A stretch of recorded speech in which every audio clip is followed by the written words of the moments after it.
was the thin and light of its era, and it's twice as thick. Yeah. There's Guy.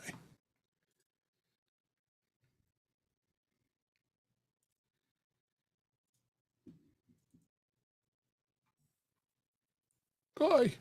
Hey, you hear me? Yeah. Yep. You're a disembodied voice. Oh, baby. Can't you if you've- listen to me, if you- baby? Guys, Just I don't gotta think get met Ben out. before. You know Ben?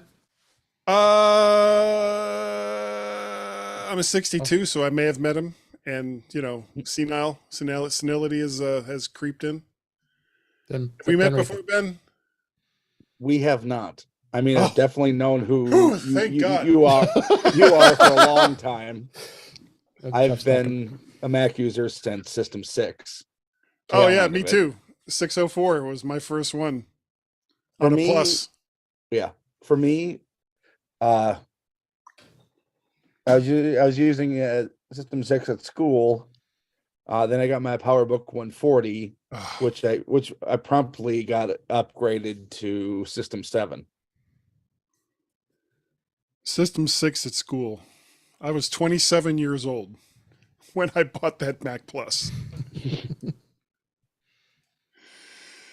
And it sat for months at a time because I was traveling.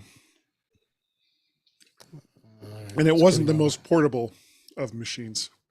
Well, it was considered portable back then. Of course, they were all running on freaking car lead acid batteries. Well, I had I think it was made by Kensington. It was like this big, huge bag that you could put a Mac Plus, keyboard, mouse, and an external drive into.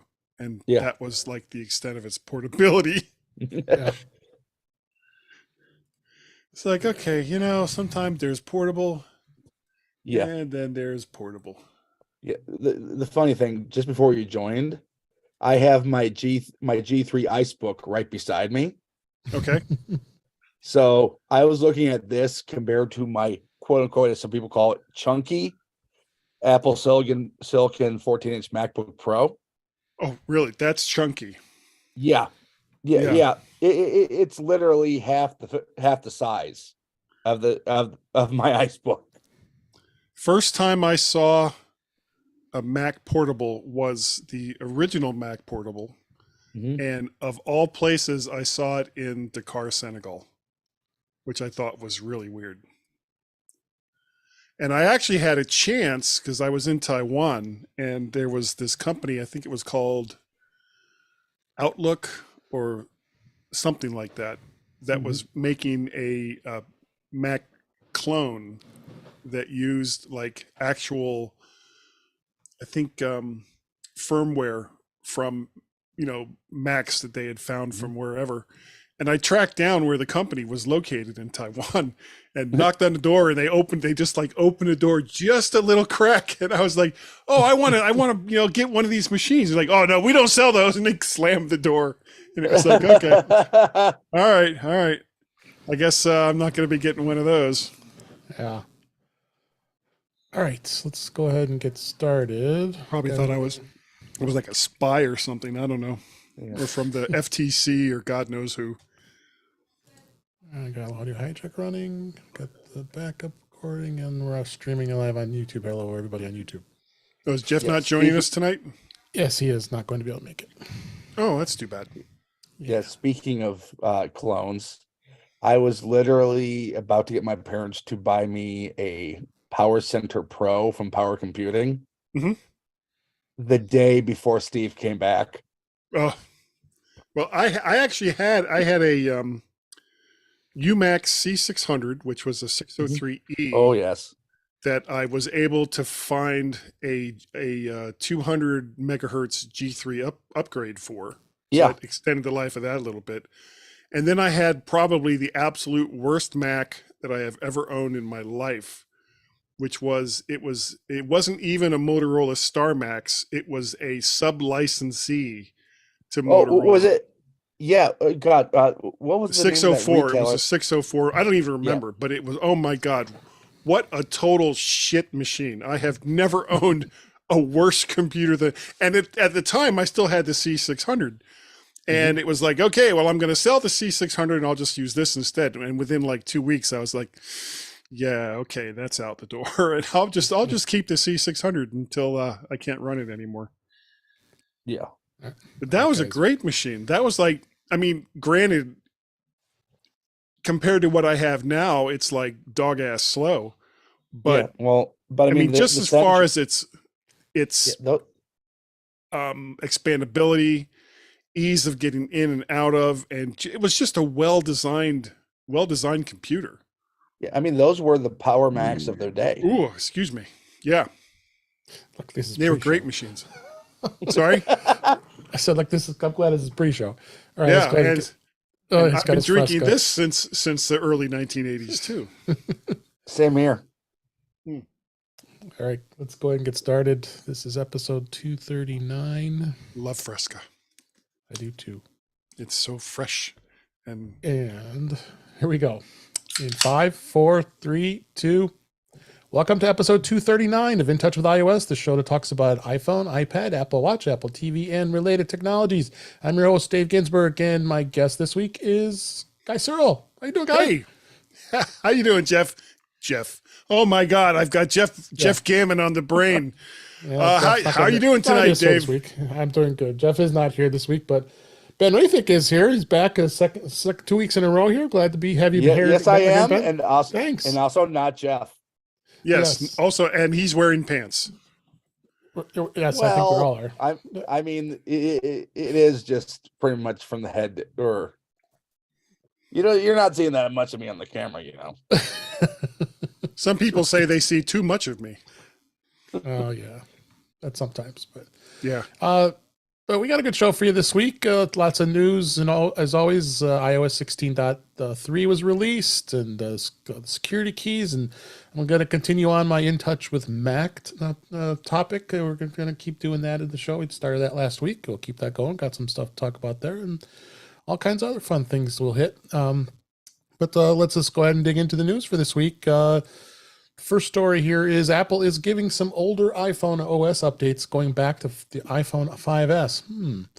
So Apple has provided iOS 12.5.7 as well as on the Mac too. The Big Sur 11.7.3 and other updates for older devices that can't be updated to their latest releases. So that's covering iOS 12.5.7. They're also doing iOS 15.7.3. I'll talk about that in a bit. Same thing with the iPad. So I guess there was some pretty nasty bug in this version, and they decided okay, I think we better patch this because there's still a lot of people still using all these old devices. Why, I don't know, but especially going back to the 5S and the 6 and so. But I'm glad Apple's being responsible for this and then making sure that they keep these devices up to date. What do you think, Ben? Well, I mean, you see a lot of these older devices in enterprise or other business deployments. Yeah. They don't upgrade all that often, especially if they're still working. But I mean, if Apple has the analytics on this, if they are seeing enough of these still in the wild, it's a good call to get them updated. Yeah, they have to be, because you got old iPod Touches probably still out there. They're running on iOS 12.5, and so yeah, definitely important. What do you think, Guy? Well, in related news, Samsung is now updating Galaxy 6s, so get right out there and get that. Yeah. And I'm being facetious, of course. I mean, this is unheard of in the mobile world, to be supporting devices that are 5, 6, 7 years old, and the fact that Apple is doing it, hey, congrats to them. And granted, for all the people talking about Apple's planned obsolescence as far as OS updates go, you can believe what you want, but at the same time, they're providing updates for these old phones where 99 out of 100 Android makers and carriers and Google are not. So, you pays your money, you takes your chances, and I'll stick with iPhone. Yep. And I think that shows where Apple is different than Samsung and the rest of the Android makers. They're trying to make a buck. Apple sees this as a computing platform. Yeah. And I mean, Yeah. that's part of the reason why their retention rate is typically in the 85 to 90%, which is, Right. again, when you're talking about technology, is almost unheard of. Yeah, absolutely. In related news to that, iPad OS is 15. There are still people out that are not ready to upgrade to 16 iOS 16 iPad OS 16.3. So they did release 15.7.3 with a security update because there are folks on the 2014's iPad Air 2 and the 2015's iPad Mini will continue to get those iOS 15 iPad OS updates. But there are still some holdbacks of people who want to still stay on iOS 15 for some reason. So they haven't updated yet. 8 years gone, still being updated. Yeah. So in this version, this is iOS 15 and iPad OS 15. So it's just the last version. So it's good to see that they're continuing to update. It's kind of unusual because I don't ever recall Apple really keeping current devices that can go to the latest version, that people are still hanging on this long, because it's been quite a while since iOS 16 came out. What do you think, Ben? I think just showing how powerful Apple devices are these days, and that people are holding on to them longer. Yep. I mean, well, they cost more. So yeah, that too. Yeah. Yeah, so a lot of costs. So it's good to see. So just if you are still sporting those devices, be sure you're running in those updates. Super important, because also there was a pretty serious flaw with that, and as I mentioned here. So with the security button, there was a vulnerability that was discovered, some WebKit confusion errors, and we don't need to get too technical on that, but that's why it's so important that you run these updates as soon as possible, because there were some pretty serious bugs in the world of security. So next story, a different topic here. Tweetbot, we're so sad that what happened to them with the whole Twitter situation. They have now launched their app for Mastodon called Ivory, and it's now out in they just basically released it. They just had to get it out because they're just basically they lost their Tweetbot app. APIs, so why not? Yeah. And everything else. So they've been testing Ivory for a while, and then they got it out, and I'm excited to see that. And I'm definitely going to support them because they released the app, and all of us have, I don't know about you guys, but I know many of us have moved to Mastodon, and at least one way or another. I have a Mastodon account. Okay, so it's definitely a great app. I know Ben and you and I both, and I believe we recommended it on the Mac Show on the British Tech Network. The app Ice Cubes. There's another app that's out there. You've been talking about that a lot on Twitter. So have you tried Ivory? Have you tried Ivory? I have. I think it is really, really well done. Yeah. I mean, literally, if Jeff wouldn't have told me about Ice Cubes like a week ago, yeah, me too. I would probably be on Ivory right now. Mm-hmm. I mean, it's like having a 1 and a 1A. They are both fantastic apps. Yeah. So I mean, I'm seeing a lot more and more traction on Mastodon, honestly. I mean, every day I'm seeing more people joining up. I've been following people that I've been following on Twitter, and it's definitely something, if you haven't explored it, it's a little on the geeky side. It's a little bit of a challenge because there's so many, the whole server thing. I don't want to get into all that discussion, but it's getting there. I think it's getting there, and Mastodon is going to be something for the future. The way Twitter has gone. So you know what server you're on, Guy? Because I don't recall. I have no idea. But the nice thing about Mastodon, especially, is it's not like a single gatekeeper. You've got gatekeepers for every single community, and so if you're into Star Wars or you're into Transformers or whatever like that, you can join groups that support those particular groups. And if you got somebody who comes in and starts acting like a troll, well, the admins can kick them out because they control their own servers.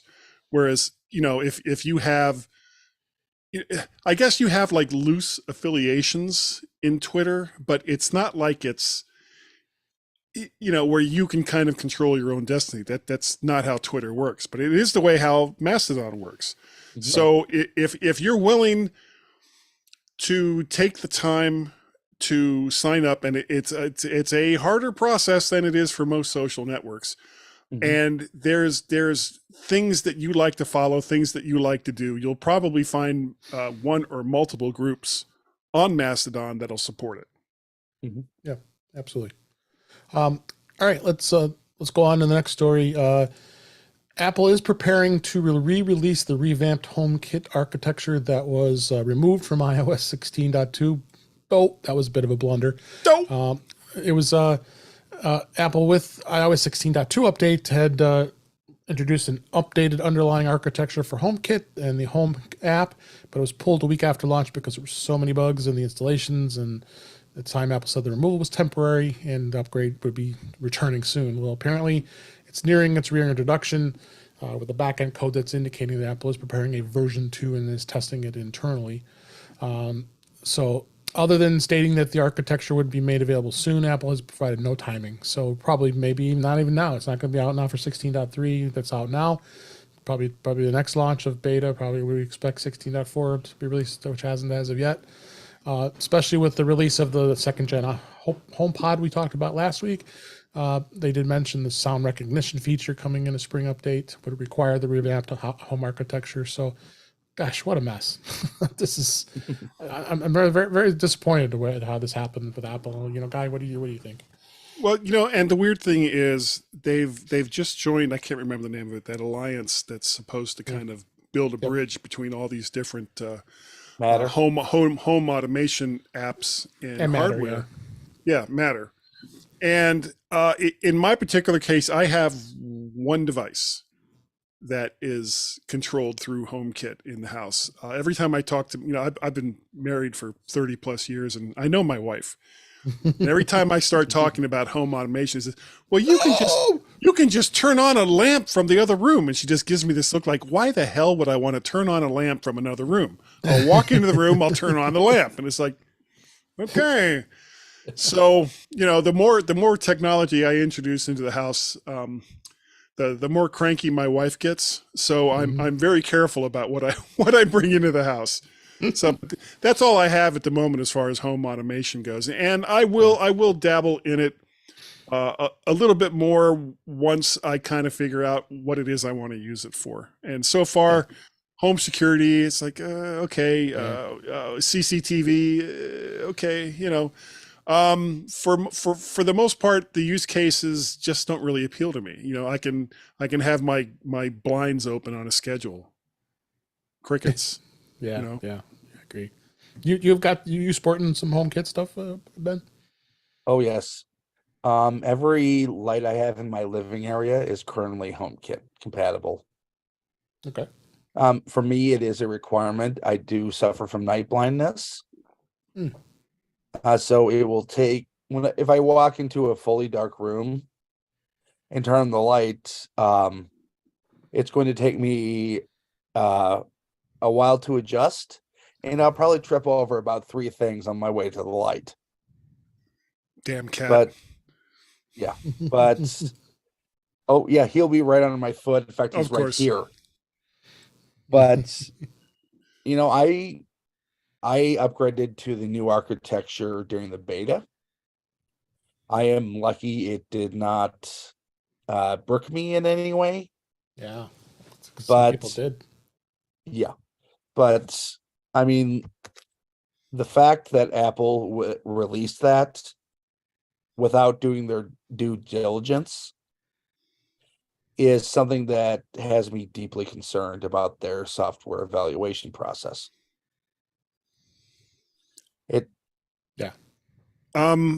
Honestly, I think, and Apple has shown this time and time again, if it's something that they're really excited about, they go all in. So things like iTunes and some of the other services, it's like, we're not going to be like Google and cancel it after just a few years, something like that. So they've gone all in for services, and they put a lot of time and they put a lot of effort into it.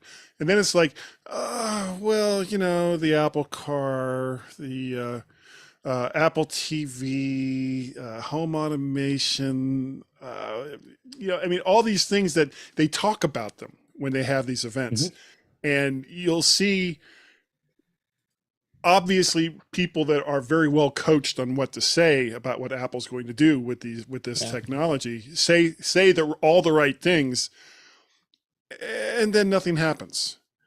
And it's kind of like the writing on the wall. I mean, I was when the latest Apple TV came out, I have to admit, I was stunned that they released a new Apple TV, because I just didn't think that they just gave a damn about it anymore. Yeah, they do. So and I wonder as well, is this push to Matter mean that they're kind of dropping a lot of support for HomeKit, and then they'll just piggyback off of whatever Matter does? I mean, HomeKit does form the basis of Matter. Like the Qi 2, Apple kind of got sick of what was out there and just kind of offered its own technology to move everything along kind of in their own direction. Yeah. So, all right, let's move on. Next topic. According to Bloomberg's Mark Gurman, he's always very good with Apple news and rumor. That he's pretty spot on with his Power On newsletter from Bloomberg. He believes there is not actively any work on a successor to the HomePod Mini. Just after the new release of the full-sized HomePod, which shocked everybody last week. Many users are starting to ask if there's going to be an update to the Mini model, but at this point, they don't believe Apple is going to be working on such a product.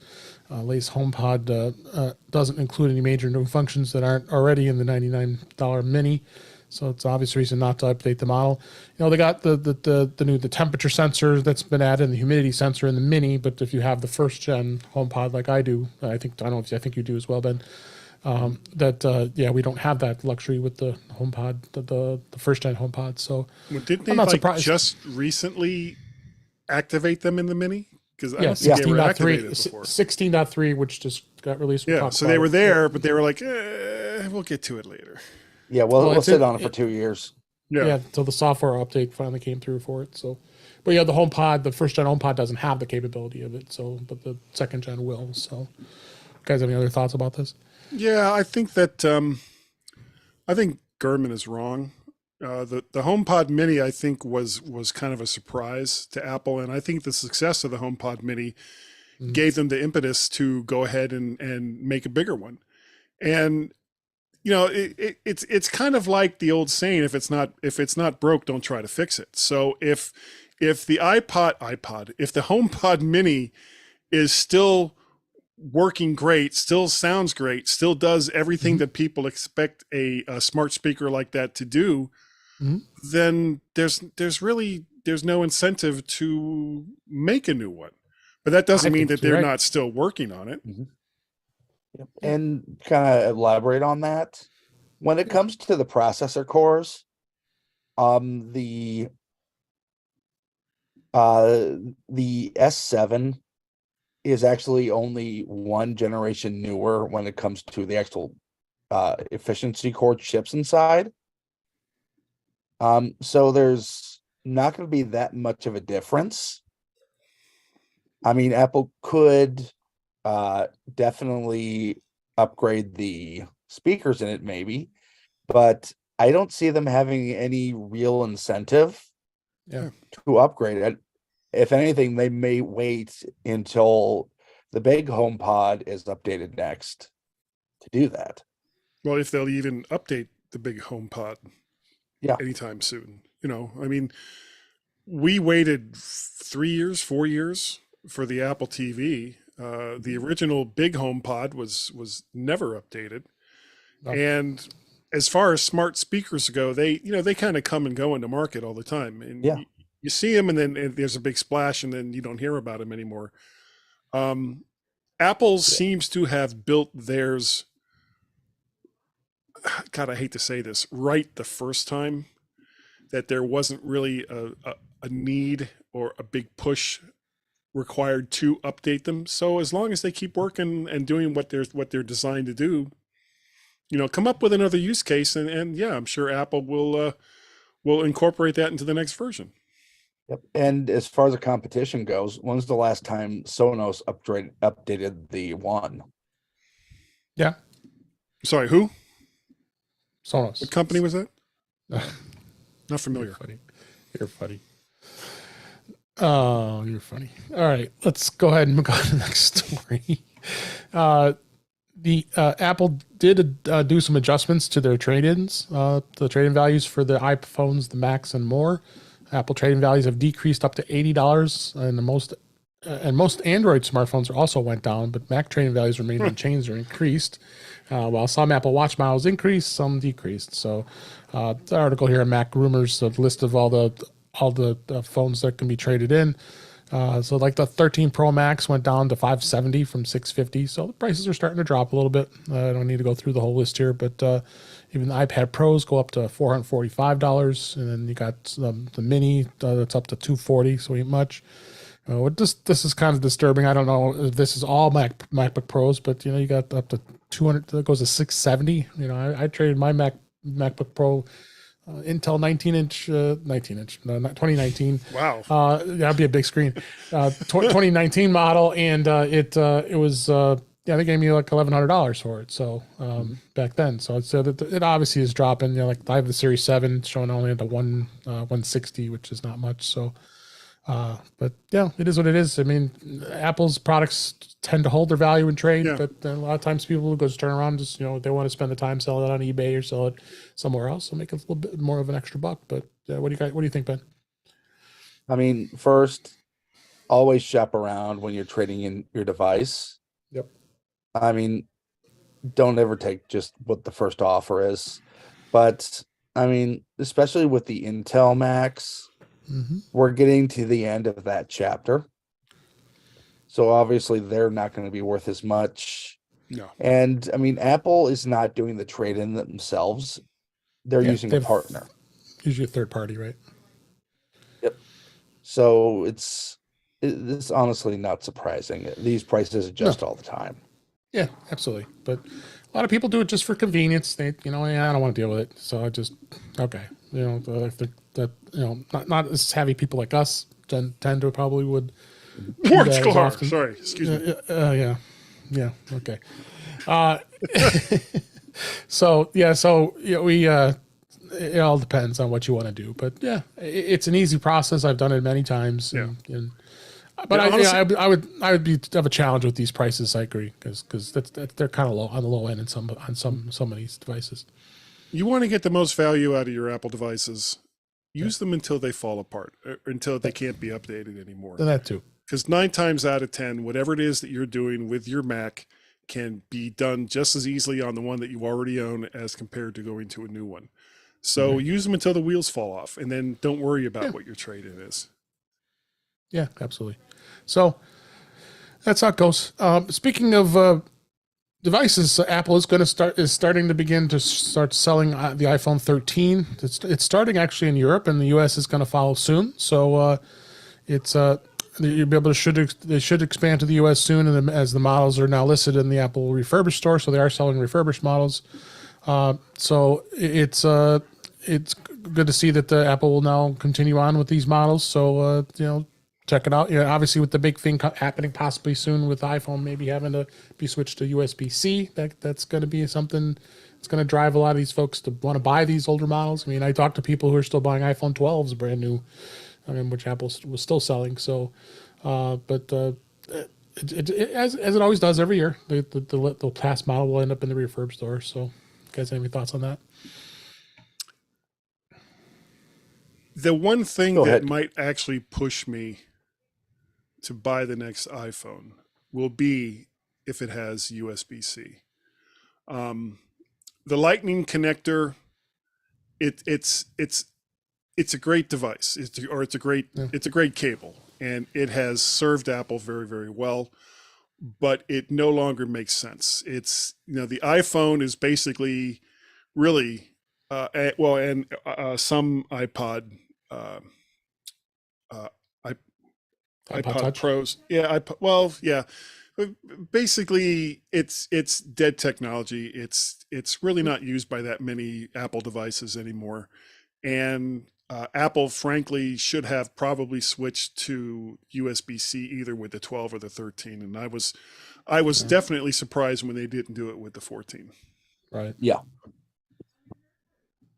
What do you think, Ben?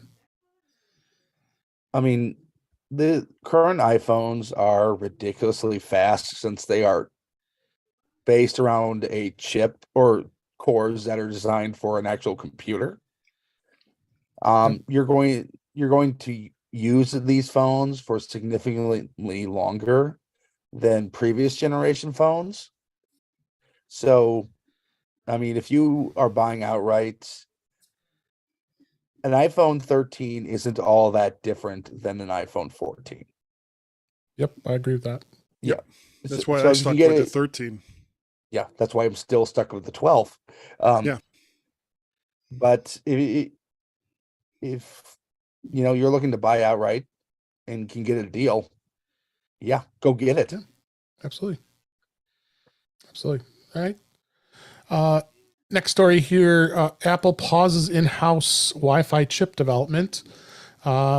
Shifts in internal development priorities have caused Apple to indefinitely suspend the development of its own Wi-Fi chips for future iPhones.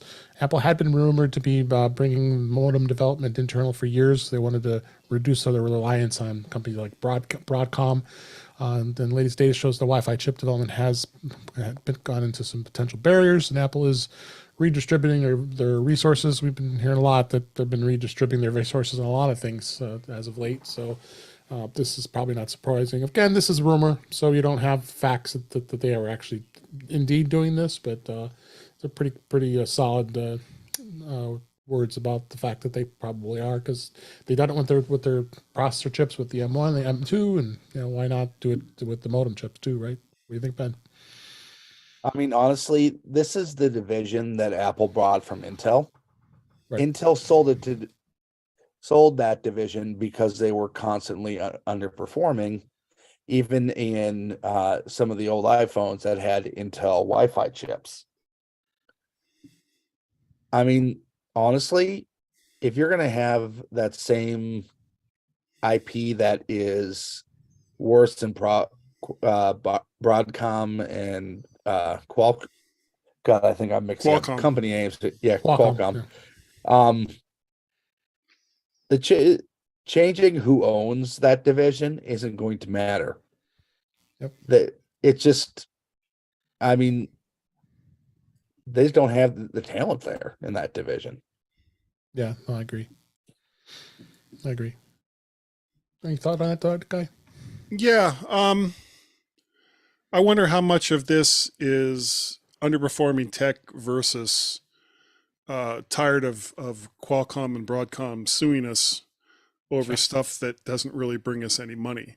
So if Broadcom and Qualcomm's Wi-Fi chips are quote unquote, best in the market, then what does it really bring Apple to come up with something that's inferior?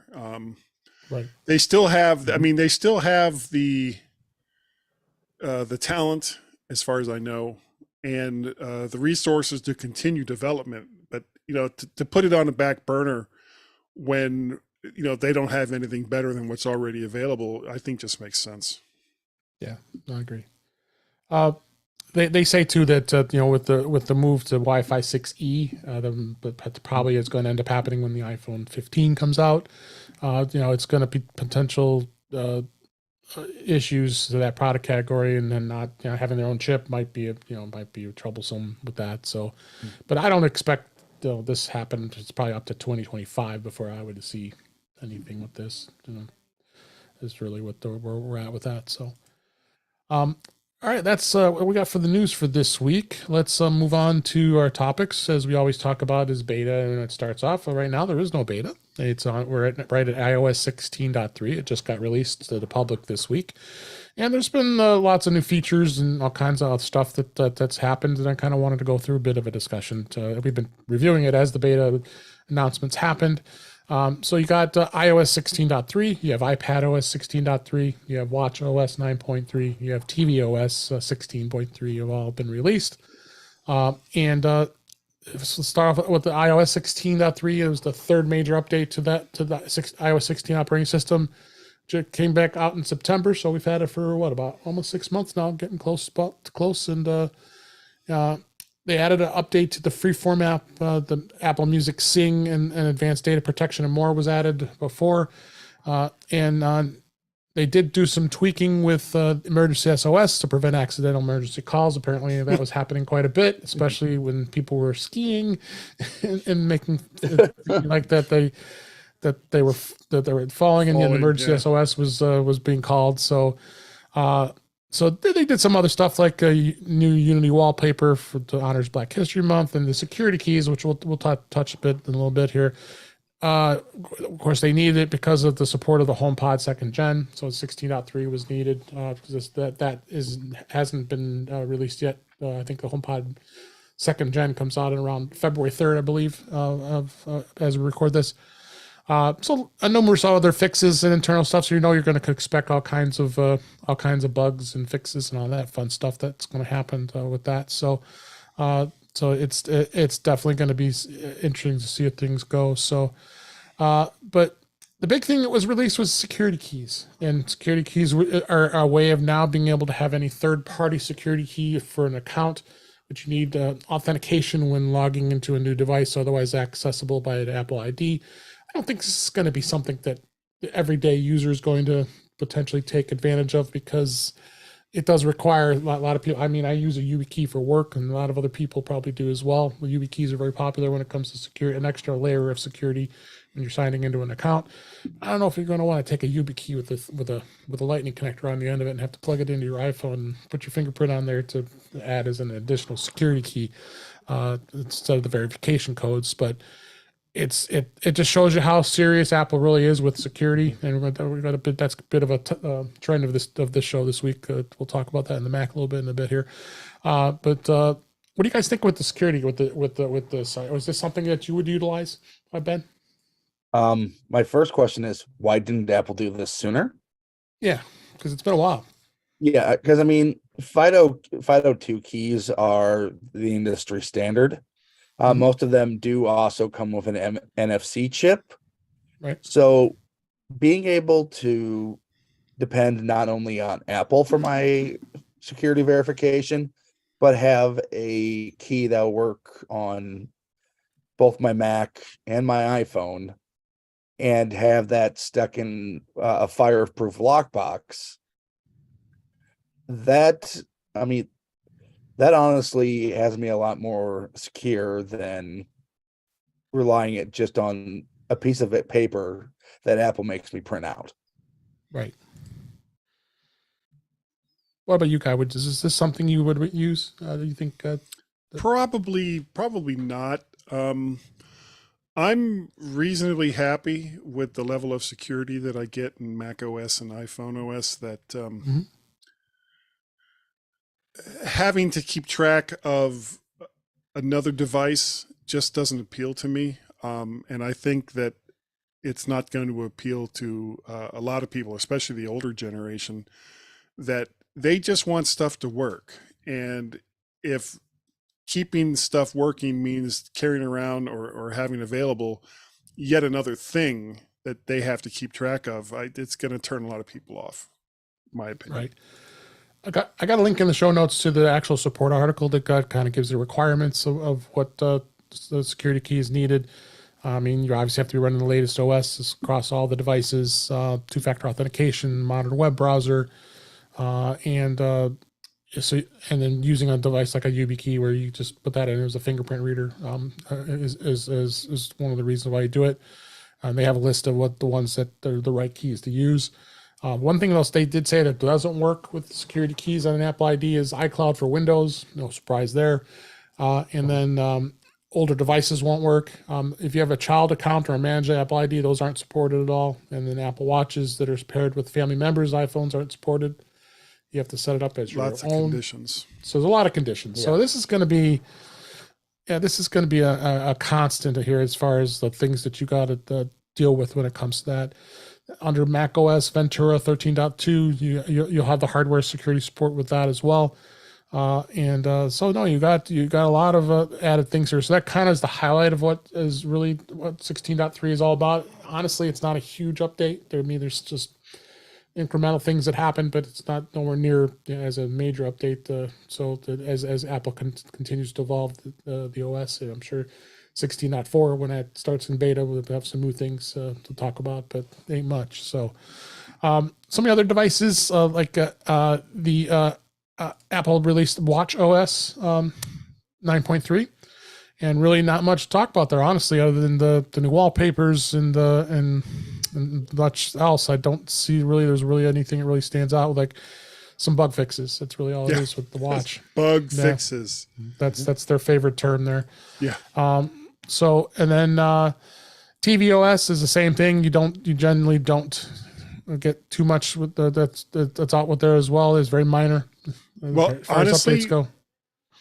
We had my wife was just telling me something weird just happened, and we have a slightly older Apple TV upstairs, where she turned it on and the volume was all the way off. So she went to turn it back up, and it went up like 2-3 clicks and then just like slammed immediately back down to 0. So she did what she normally does when something weird happens with the Apple TV, unplugged it and plugged it back in again, and it seemed to be working okay. I don't know, because I haven't checked to see if that's on the latest version of tvOS, but it was just something odd, and I didn't think about it until I saw that the new version of tvOS had just come out. Yeah. Nope, I didn't see any really much with the bug there. I don't know if you saw anything, Ben. Nope, I've had absolutely no problem with tvOS. Yep, same here. So HomePod got 16.3. And it was interesting, both tvOS and HomePod OS got delayed by a day because iOS 16.3 came out earlier this week. I think it was like Tuesday, and I believe, or maybe Monday. And then HomePod OS and tvOS, as I kept checking, it's like, oh yeah, why isn't it updated yet? Everybody kept on Twitter saying, no, it hasn't been released yet. What? So they delayed it by a day. So I guess, I don't know, maybe they wanted to make sure everything was right. But the biggest thing was with the HomePod 16.3 was the humidity and temperature sensing in the HomePod minis, and will be in the second gen, like we mentioned earlier. The Find My improvements were another big thing because those weren't working as well. The Siri commands have been improved and some updates there.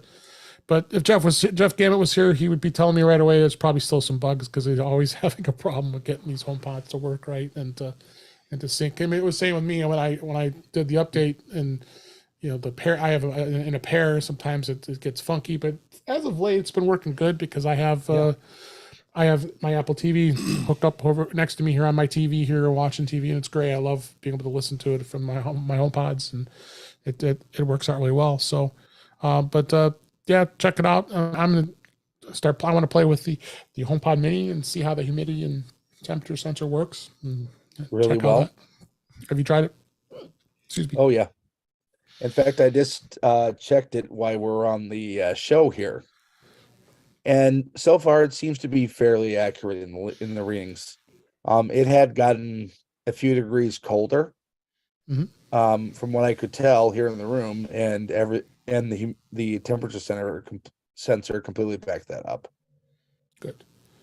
All right, and then one other notable thing is iOS 16.3 did fix some pesky CarPlay bugs that broke the Find My support in Siri, so they've improved that.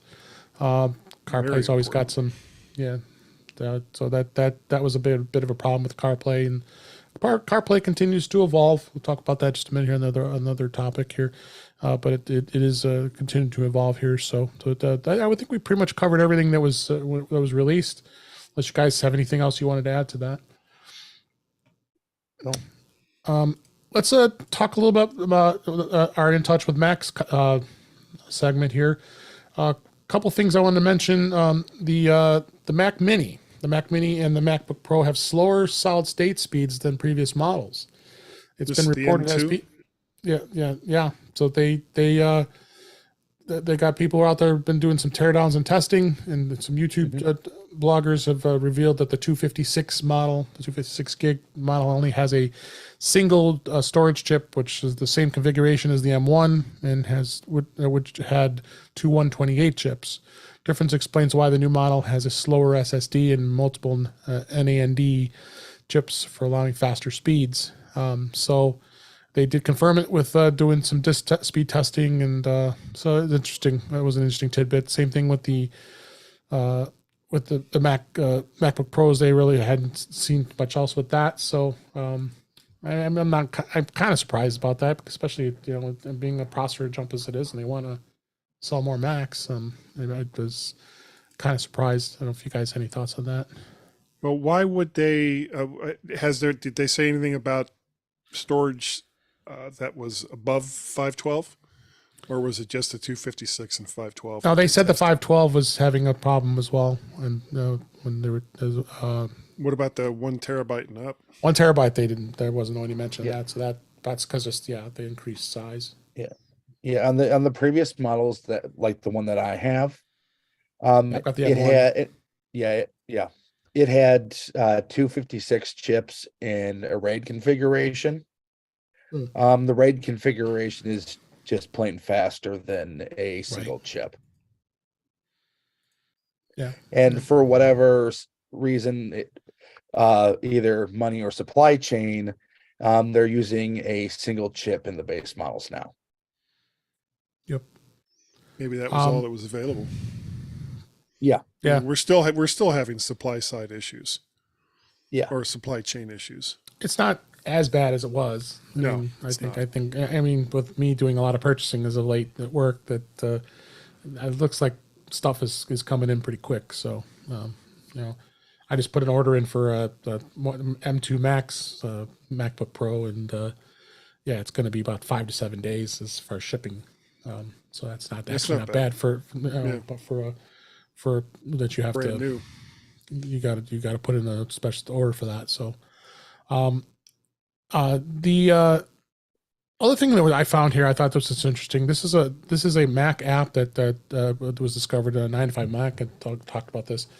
It's a way to set custom dock settings when you're on different displays.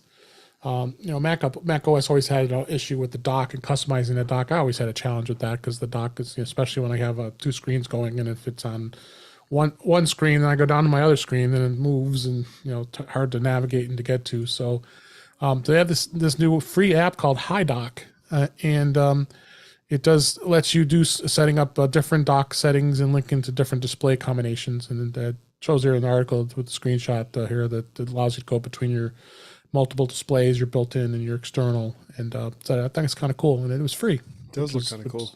Which is nice. Yeah. So it doesn't cost you a dime to try it out, and if you don't like it, you gotta take it off. So check that out in the Mac. Forget about it. Forget about it. Other thing I found interesting is the fact that this was a great article in Mac World about Mac's security is so good that sending used M1 Macs to the scrap heap because people aren't making sure that they take their Apple ID off, because if you don't, it goes into activation lock, and then I seem to remember you kind of experienced that in years past, buying a computer from somebody, and that's the thing, you have to get the Apple ID off. But now with the new M1 Max and the security chips that are in there now, if it isn't removed, there's no way. It's basically a brick. I mean, you got to make sure you're removing the account from the Mac before you sell it. And unfortunately, I'm sorry. Go ahead. No, go ahead. This kind of came up over on Facebook in the Mac to the Future group, where there was a link to an eBay sale for something, and when I was looking at that, I happened to notice that there was another listing for a M1 MacBook Pro that had an activation lock. And my first thought was, well, this probably could be one of the machines that was taken out of an Apple store by, snatch and grab kind of thing. Yep. Anything that has, even for parts, anything that has an activation lock on it, I wouldn't touch with a 10-foot pole. If you sell your Mac and you haven't wiped it clean, including removing your Apple account, frankly, you should be banned from ever selling another Mac to anybody else. Just, it's not that hard to do. It's really not. So just do it, and don't make life difficult for the next poor slob that has to use your Mac. Just don't do that. Yeah, please don't. Anything you want to add, Ben? I was going to say, I mean, M1 Macs are basically iPhones or iPads running Mac OS. Yep. So you're going to see the same caveats with them. Either when buying one secondhand, either make sure you can test it yourself, right, or make sure whatever service you're buying from has the policy where you can get your money back if it is activation locked. Right. So, and not mentioned in the ad. So be aware. Yeah. Be aware. And always ask questions. Yep. 9 to 5 Mac had another good article here I wanted to talk a little bit about, is the adoption of electric vehicles that obviously have grown, incredibly, and not just, we always think of Tesla, but there's a ton of EVs out there these days, and many EVs are actually supporting CarPlay. Of course, Tesla and is not. Tesla and Rivian are not, but a lot of the others are, and Ford, the Mach-E, and Volkswagen, and the Kias, and the Chevy Bolt, and many others.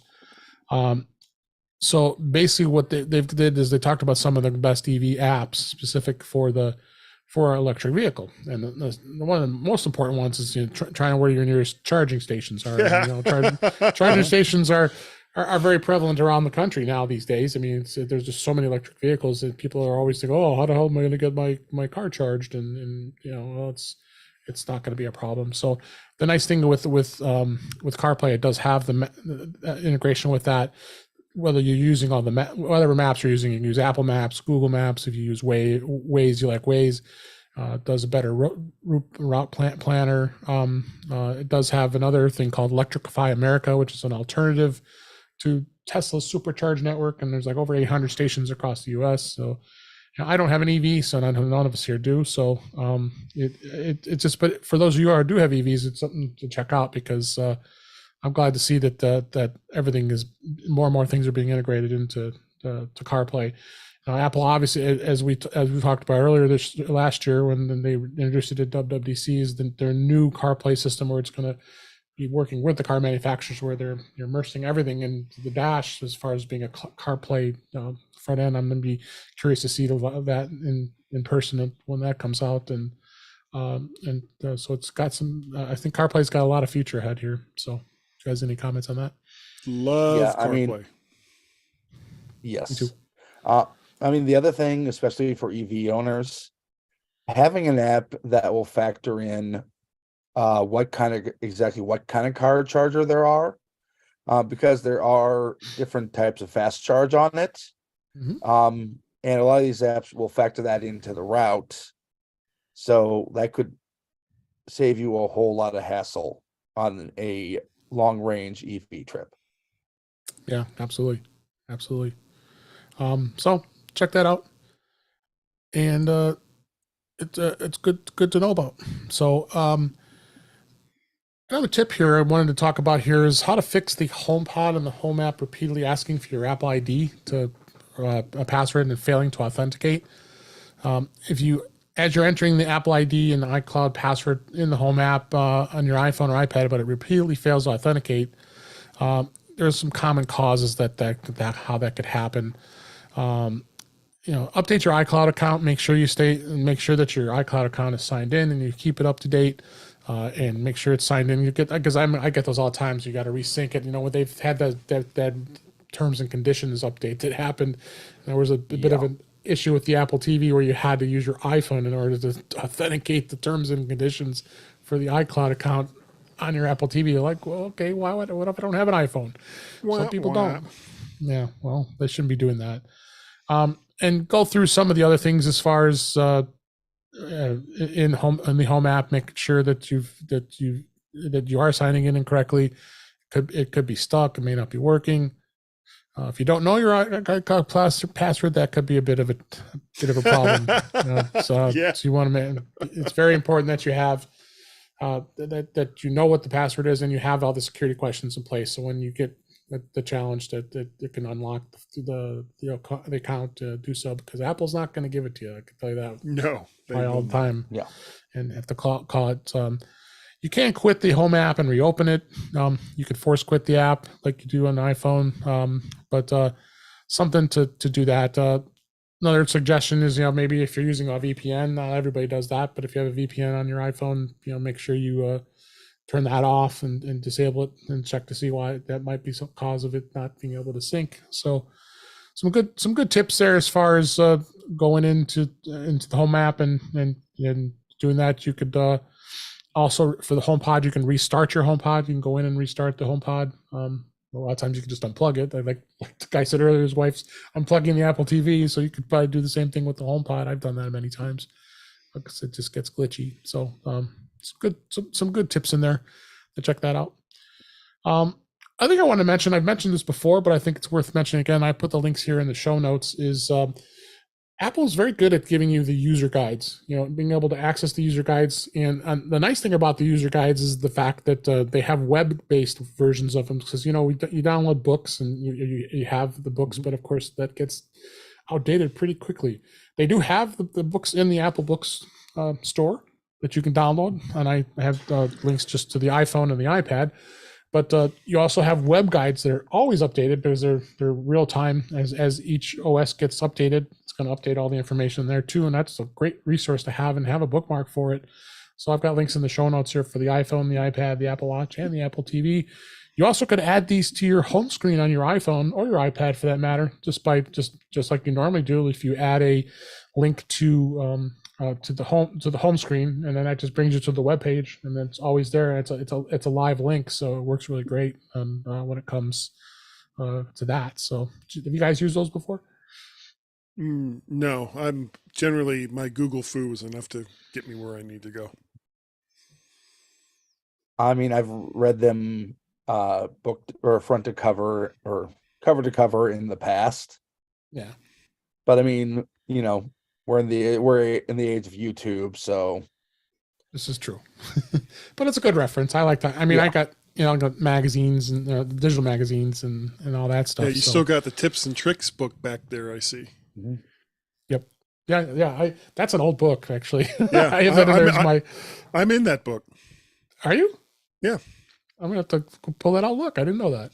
Yeah. Well, you remember I was talking about the iWeb thing. Okay. That's in there. So are you quoted? Yeah, I got like a whole little chapter and section there. Oh my God.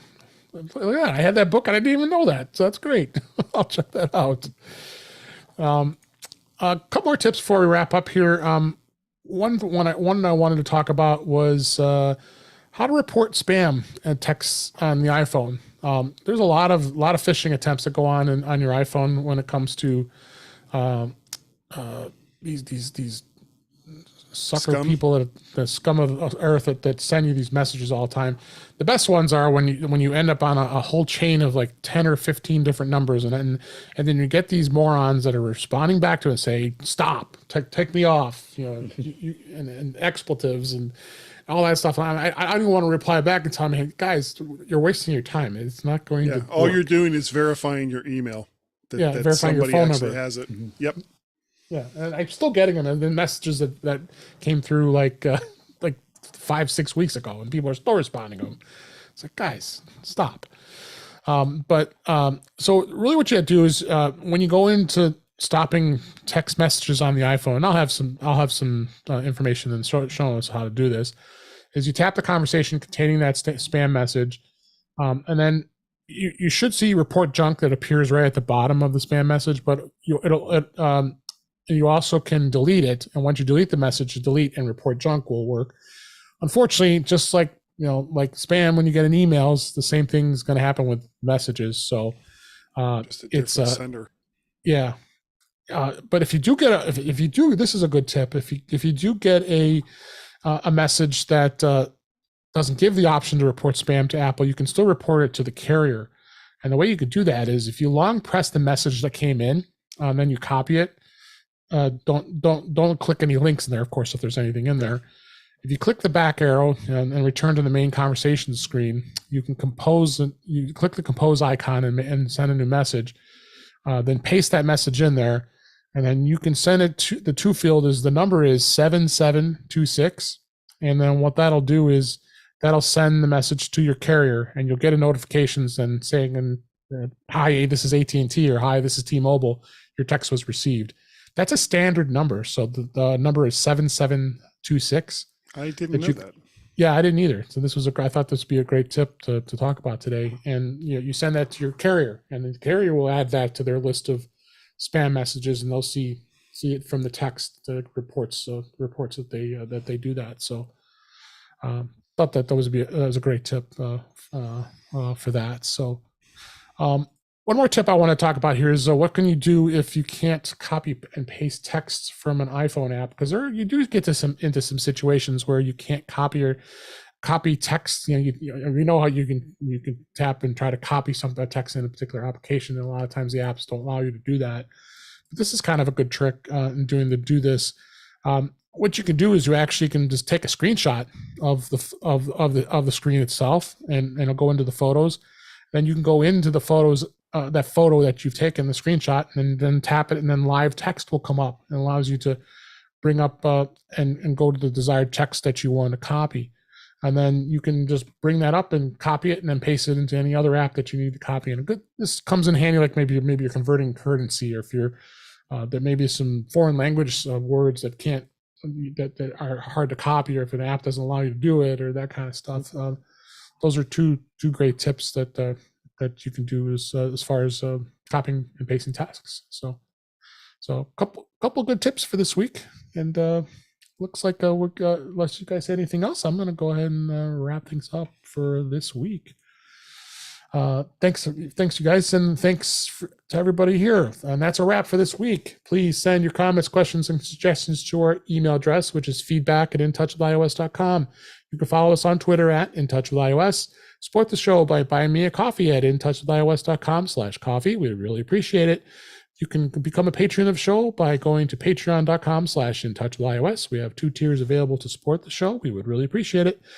Make sure you like, share, subscribe when you're so you're then notified when we are live streaming, which is on Thursday nights at 8 p.m. Eastern Time, 5 p.m. Pacific on our YouTube channel, which is youtube.com/intouchwithios, where you can watch the live show and the recording of the live show, as well as listen to past shows. Visit In Touch with iOS magazine on Flipboard, where many of the topics we discussed are flipped into that magazine. The link is in the show notes. You can subscribe to the show in your favorite podcatcher, including Pocket Casts, Overcast, Apple Podcasts, many others. But better yet, go to our website at intouchwithios.com, where all the links to all the ways to listen to us are there. I am Dave Ginsburg. You can find me on Mastodon at mastodon.clouds at DaveG65, or I'm also on Twitter at DaveG65. Guy Cyril, thank you so much for being here this week. Thanks for having me. Blast. And it was a great show. It's nice to be had. Where can people find you? You can find me. Email is guy@mymac.com. I am Mac Parrot and Vert Shark over on the Twitters. I am Mac Parrot over on Mastodon. Mac Parrot over on Counter Social, and if there's a network out there, I'm probably on it as Mac Parrot. There is the vertshark.com website that I still haven't updated in about 2 months. Shame on me. Here's the Vert Shark YouTube channel, where I've got all the odds and all the vids. They're all right there, so you can see not only some of the weird stuff that Gaz and I do with the mymac.com podcast, but on occasion, I will also post a video of me in my car driving to work, just spouting off silly crap. That's what the show should have been called, instead of, what did I call that show? I'm losing my mind. It's like the mind is just like Guy's gone. Daily Drive. Guy's Daily Drive. I should have called it Guy's Daily Crap. That's what it is. Thanks. Appreciate it. Sure. Ben Rathing, thanks again for coming and on short notice. We miss you, Jeff Gamet. I know you couldn't make it this week, but thanks for coming, Ben. And where can people find you? You can find me at rathigtech.blogspot.com for my interim site. You can also find me at Ben Rathig on your social media of choice. Thanks so much, Ben. Appreciate it. Thank you for listening. We really appreciate it. Hope you enjoyed the show, and we'll talk again soon. Thank you, guys. Sure. Appreciate it. I had to mute my microphone a couple times because after drinking 2 cans of Fresca, I was getting a little burpy. I figured, what's the mic of choice this week? Oh, it's the disco mic. I got it working. Oh, okay. So that's the Fifine K658, and I'm actually looking at getting the K588, which is a combination USB and XLR dynamic microphone. Slightly better specs than the K658, but I actually, I got this just on kind of a lark. I mean, and you know me and microphones, I'm always spending my money so foolishly on even more microphones. And I have to say, all things considered, this is about an $80 microphone. I am very, very impressed with this microphone. And it's certainly better than the other 2 just utter garbage Fifine microphones that I've tried in the past. Though what was it? The 688. I did a review on it. It wasn't too bad. It's like yet another one of those small condenser microphones that you can make them sound pretty good if you throw a lot of compression and EQ and work the hell out of it. But this one, I mean, it's just USB right into the Mac, and it sounds pretty good. So I got no complaints. Yeah, and it's got RGB. I think you got it. You got to get a big bin. I want to see every single mic you have in that house. Well, I tried. I went to your house and I brought like 12 of them with me. Yes, you did. I have that on video. The funny thing, I have literally a drawer full of mics. Yeah, me too. It's sad. Yeah, but the one I'm using right now is the built-in mic on my MacBook Pro. Yeah. Yeah, I actually have 3... I'm happy with my Rode mic here, the pod mic here. I have 3 microphones that are more or less connected. This is one I'm working on right now from Monoprice. And then I've got, this is the one that I've really liked for a long time. I don't know if you can see it. The Rode NT1. Oh, yes. Rode makes good stuff. I love this microphone. It is so sweet and so smooth. And another one that I would highly recommend. I don't know if we're still on. Yeah, we're on YouTube. If you're looking for a good large diaphragm condenser microphone, and it's not a cheap one. It's the Lewitt 440 Pure. It's just such a sweet microphone. It's got a great frequency response. The Elgato Wave 3, which was actually designed for them, the capsule and everything else was designed for them by Lewitt, looks a lot like it, and it's not a bad microphone. But if you're going to compare like for like, the Lewitt 440 and from what I've heard the 240 as well, just kind of blow it away. I don't know why you don't do a mic show. There's so many people that do it so much better. The guy that I typically get most of my microphone information from he actually lives somewhere in Maryland. His screen name is Podcastage, and he used to do a lot of stuff with audio interfaces and things along those lines. But he mostly just does microphones and watches now. I don't know how he got into watches, but that's what he does. I've got 2 reviews right now over at mymac.com for the K668 and then this one, the K658. And I'm kind of in the process of doing this one with this monoprice one. And after that, I'll probably move into some of the microphones that require like audio interface, like some of the XLR mics that I have. The microphone that I typically recommend to people that are just starting out and don't have a lot of money is the Audio Technica AT2005 USB, which it's a dynamic microphone. So if you don't have a set up room, with audio curtains and all I don't have any of that crap. Yeah, it'll pick up everything. It'll pick up, yeah. But the 2005, because it's a dynamic microphone, has great rejection. It rejects practically everything to the sides and the rear, and it's like the same size as a Shure 58. So, and the fact that it's both USB and XLR means that you can start with the USB portion of it, and then as you get more equipment, I also recommend Behringer UMC audio interfaces, because the Midas preamps in those they're just fabulous. They're just so fab. Just the old ATR 2100 too that you sold me. Yeah, that's good mic. Yeah, the 2020 I think's got the new one now. Yeah, yeah. The mic 20, that's now the 2100X and is USB-C. Right. Yeah, the mic I was actually using before I kind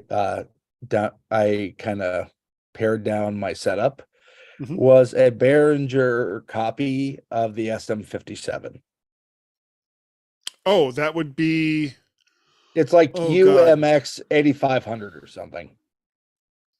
I want to say, yeah, it's 8500. It's like a $25 microphone. Oh yeah, and it's a great microphone. Yeah, I mean, as long as you've got it hooked up to a decent audio interface, because it does need some gain. They also make kind of a clone of Shure's Beta 58, and it's the BA 85, which is a small handheld condenser microphone, which you don't typically see a lot of. And that's also a very good mic. And they make another one for about $45. That's a handheld condenser that I really, really like. And I can't think of the name of it right now. But that's probably where I'm going to go next. I mean, I also have a lot of different audio interfaces, some of which I've barely used. The one that I currently use with the Rode, you guys have heard of the DBX 286S. Yeah, I think Chuck has that too. Yeah, and it's great. DBX makes really good gear. You've got a compressor, you've got a de-esser, you've got a low and high frequency enhancer, which is kind of a cheap EQ. You've got a noise gate and just all this stuff that's just kind of built into it for about $300. And it's a nice piece of rack mounted gear. Behringer, whose business model these days seems to be, let's take a look and see what's the best thing on the market and make a real cheap version of it. They have this thing called the Ultra Voice UV1, and it looks, it's got all the same knobs and dials as the DBX 286S, but they've done three things with it really that make it stand out. 4 if you count the price. It's got an on-off switch, which I know sounds crazy, but the DBX 286 does not. It's got a built-in USB interface, so you can hook it up directly to your computer. You don't have to go to something else first. It also has XLR out as compared to the 1/4 or 6.3 millimeter outputs that the DBX 286 uses. 1/4 inch, yeah. And it's $100 less than the DBX 286. Yep. And it's a good looking piece of gear, and that's what I've been using the most of all of my interfaces. But as far as just plain interfaces go, I've kind of settled on the Motu M4, which I really, really like. I was using Behringer UMC 404 for a really, really long time, because for about $150 you get 4 XLR inputs with their Midas preamps, which are they're fantastic preamps, especially at that price point. But I had one of the channels go out and I just didn't trust it after that. So Yeah. I've kind of put that off to the side. But I also have, He has everything. there's a company called Audent, and I've got a 2-channel interface that I've basically never used with them. What else? I've got the UMC 204 from Behringer. I did have a Presonus 96 that I ended up giving to Tim to give to Felix, along with a microphone that I just wasn't using it. And it was like, here, you can just, you can have this stuff. Yep. What else? It never ends. Yeah, I've got Looks like everybody's dropped um, off the YouTube chat, so I'm going to say goodbye to stream here. So. Oh, okay. No one's